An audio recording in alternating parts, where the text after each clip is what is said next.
سورہ صف کی آیت نمبر 10 ہے۔ اللہ تعالیٰ فرماتے ہیں ایھا آمنو، اے ایمان والو، حل ادلکم، کیا میں تمہاری رہنمائی کروں، علی تجارت، ایک ایسی تجارت کے اوپر، تنجیکم، جو تمہیں بچا لے یا نجات دے دے، من عذاب علیم، دردناک عذاب سے۔ تو ہمارے ذہن میں تو پہلی بات یہ آتی ہے کہ انسان تجارت اس لیے کرتا ہے کہ اس کو نفع حاصل ہوگا۔ تو یہاں پہ نفع کی بات تو نہیں کی جا رہی، یہاں پہ یہ کہا جا رہا ہے کہ اس کا نفع یہ ہے کہ وہ تمہیں نجات دلا دے گا۔ تو گویا کہ اس کا سب سے بڑا نفع کیا ہے اس تجارت کا، کہ یہ انسان کو آگ سے بچا لیتا ہے۔ تو گویا کہ آگ سے بچانا جو ہے یہ اس تجارت کا سب سے بڑا نفع ہے۔ تؤمنون باللہ، تمہیں اللہ کے اوپر ایمان لانا ہے، ورسول، اس کے رسول کے اوپر، وتجاہدون فی سبیل اللہ، اور پھر تم اللہ تعالیٰ کے راستے میں جہاد کرو، باموالکم، اپنے مالوں سے، وانفسکم، اور اپنی جانوں سے۔ اب یہاں پہ مفسر کرام یہ فرماتے ہیں کہ قتال ہر انسان کی زندگی میں نہیں ہوتا، لیکن جہاد ہر انسان کی زندگی میں ہوتا ہے۔ قتال کا تو مطلب ہوتا ہے کہ میدان جنگ میں جا کے دشمنوں کے ساتھ لڑنا، لیکن اس سے پہلے انسان کو اپنی زندگی میں کیا کرنا پڑتا ہے کہ جو ایمان لے کر آئے گا تو اس کو اپنی زندگی میں مشکلات دیکھنی پڑیں گی، اور وہ مشکلات گھر کے اندر سے بھی ہو سکتی ہیں، باہر کے ماحول سے بھی ہو سکتی ہیں، اپنی ذات کے ساتھ بھی ہو سکتی ہیں۔ لہٰذا پہلا جہاد اس کا اپنے آپ سے اور اپنے ماحول سے شروع ہوتا ہے، دشمن کی باری تو بہت بعد میں آتی ہے۔ لہٰذا اس جہاد میں اپنے مال کو بھی خرچ کرنا پڑے گا اور اپنے آپ سے بھی لڑنا پڑے گا۔ بڑی پیاری بات اہل علم یہ کہتے ہیں کہ جو انسان اپنا مال نہیں خرچ کر سکتا، اس میں اگر اتنی صلاحیت نہیں ہے، اور جو اپنے آپ سے نہیں لڑ سکتا، وہ میدان جنگ میں بھی نہیں لڑ سکتا۔ لہٰذا جس کے اندر یہ صلاحیت ہوتی ہے کہ وہ اپنے بخل کے اوپر قابو پا کے اللہ کی راہ میں خرچ کرنے کی ہمت رکھتا ہے اور اپنے آپ سے لڑنے کی ہمت رکھتا ہے، تو وہ میدان جنگ سے کبھی بھی نہیں بھاگے گا۔ اور پھر اس آیت مبارکہ میں جو ایک اشارہ دیا جا رہا ہے کہ ایمان والا جو ہے وہ اپنی زندگی میں لازمی کوئی نہ کوئی جہاد رکھے گا، اور جہاد کا مطلب بھی کیا ہوتا ہے، کوشش کرنا، کہ جس کی زندگی میں کوئی مقصد ہوگا اس کی زندگی میں جہاد لازمی ہوگا۔ ذالکم خیر لکم، اور یہ تمہارے لیے بہت بہتر ہے، ان کنتم تعلمون، اگر تم سمجھ رکھتے ہو۔ تو سمجھ تو ہر انسان رکھتا ہے، یہ تعلمون کا مطلب جاننا ہوتا ہے، تو ہر انسان یہ باتیں جانتا تو ہے۔ مفسر کرام فرماتے ہیں دراصل میں اس کا مطلب ہوتا ہے کہ حقیقت کا علم رکھنا۔ جس کو ان باتوں کی حقیقت پتہ چل جائے گی اس کے لیے یہ کام کرنے بہت آسان ہو جائیں گے۔ جو ان باتوں کی حقیقت کو نہیں جان سکے گا، ان کے لیے مال خرچ کرنا، اپنے آپ سے لڑنا، اپنے ماحول سے لڑنا، یہ بہت بڑا معاملہ ہو جائے گا۔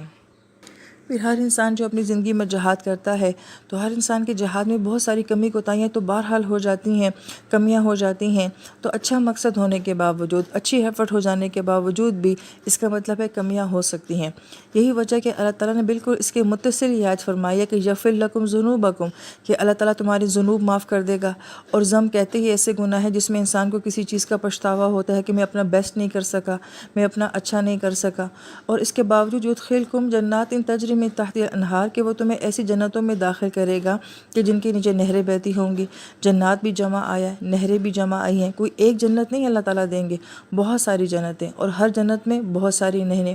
ومساکن طیبات، اور ایسے گھر ہوں گے جو کہ بہت صاف ستھرے ہوں گے، فی جنات عدن، جو کہ ہمیشہ کے رہنے والے باغات ہیں ان میں۔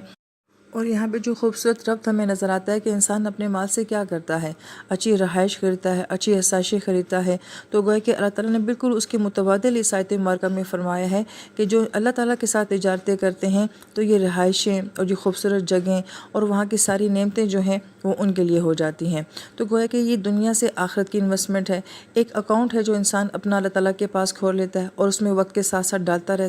رہتا ہے، اور پھر فائنلی جو ہے وہ اس کا رزلٹ آنکھیں بند ہونے کے بعد دیکھے گا۔ ذالک الفوز العظیم، اور یہ بہت بڑی کامیابی ہے۔ پھر آیت نمبر 13 میں اللہ تعالیٰ فرماتے ہیں وَأُخْرَىٰ تُحِبُّونَهَا، اور ایک اور چیز ہے جسے تم بہت چاہتے ہو، نصر من اللہ فتح قریب، اللہ تعالیٰ کی نصرت اور قریب فتح، وبشر المؤمنین، اور ایمان والوں کے لیے بشارت ہے۔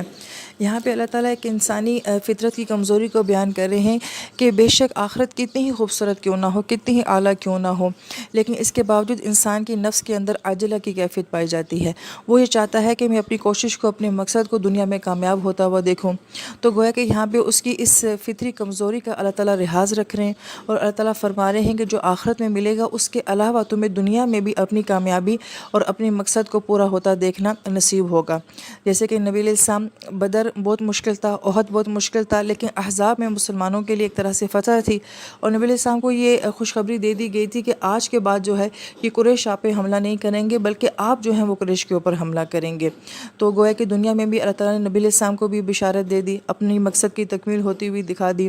اسی طریقے سے ہر ایمان والے کو اللہ تعالیٰ دنیا کی کامیابیاں بھی دیں گے۔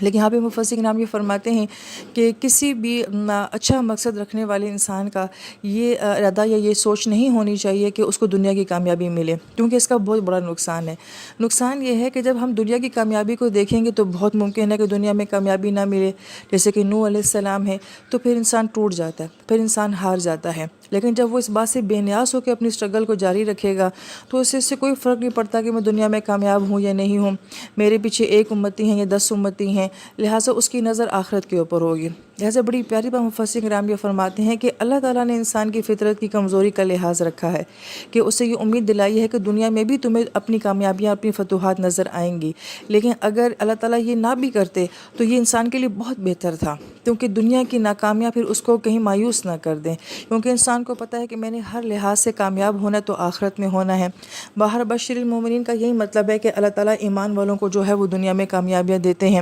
اگر آپ اس بات کے اوپر غور کریں تو وہ سارے صحابہ کرام جنہوں نے مکہ کی زندگی میں شدید مشکلات دیکھی، عمار بن یاسر رضی اللہ عنہ، حضرت سمیہ رضی اللہ عنہ، حضرت خدیجہ رضی اللہ عنہ نے جتنی یہ قربانیاں دی ہیں تو ان لوگوں نے تو یہ سب فتوحات نہیں دیکھی